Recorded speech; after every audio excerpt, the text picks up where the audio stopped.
wealthiest spot on earth is actually the cemetery. Why is it so wealthy? Because buried in the cemetery are books that were never written. The graveyard is filled with music we've never heard. The cemetery is filled with paintings no one has ever seen. The graveyard is filled with poetry never read. The cemetery is filled with businesses that never opened. The graveyard is filled with awesome companies that never got started. The cemetery is filled with inventions we've never used. The graveyard is filled with great, powerful women who died as prostitutes. The cemetery is filled with awesome men who died as alcoholics and drug addicts. It's a rich place. And that's why I really came to Kenya. I came to Kenya because of the cemetery.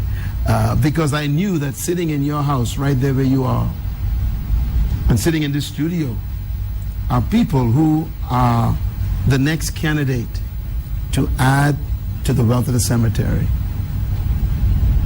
You wrote one book. There's 10 left. If you died now, the cemetery robbed us. I came to Kenya because I want you to rob the cemetery.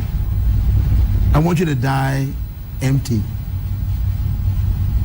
I want you to die with nothing else left to do.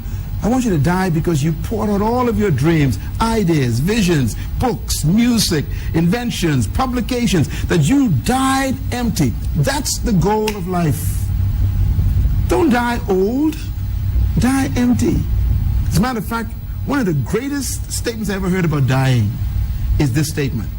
I think it's a beautiful statement of dying. It says, "It is finished." 3 words. The guy who said that was only 33 years old. It is finished.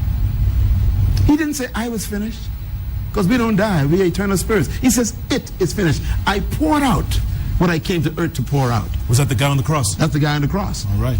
Therefore, I remember these things. My goal in life is to help everybody die empty.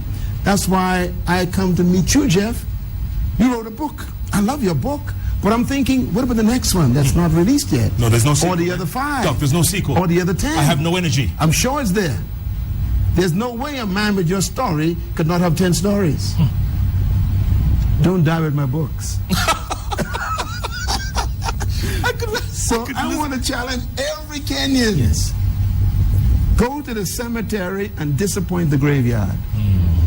Die like the Apostle Paul, who said, "I have finished my course.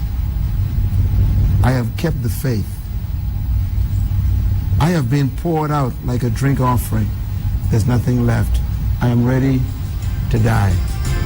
That's the way I want to die. I want to die because there's nothing else to keep me alive. I've done what I was born to do. This to me is the greatest act of service to humanity, to deliver to us what you came to give us. You're doing a good job, but there's more. I believe that what you're dreaming is bigger than what you're doing right now.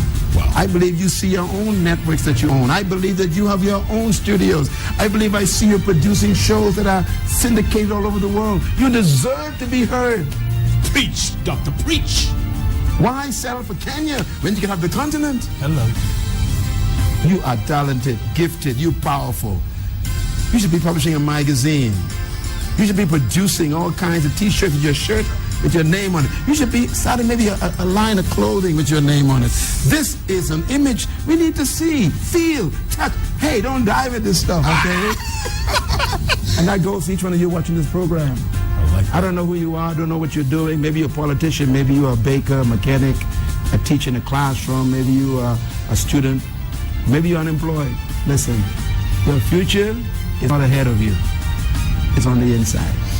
Decide tonight to germinate your seed, get the right people around you, buy some good books, shut the TV off, accept this show, and feed yourself the right information to germinate your dream. And when you die like I'm planning to die, empty. It is finished. It is finished. Tomorrow morning.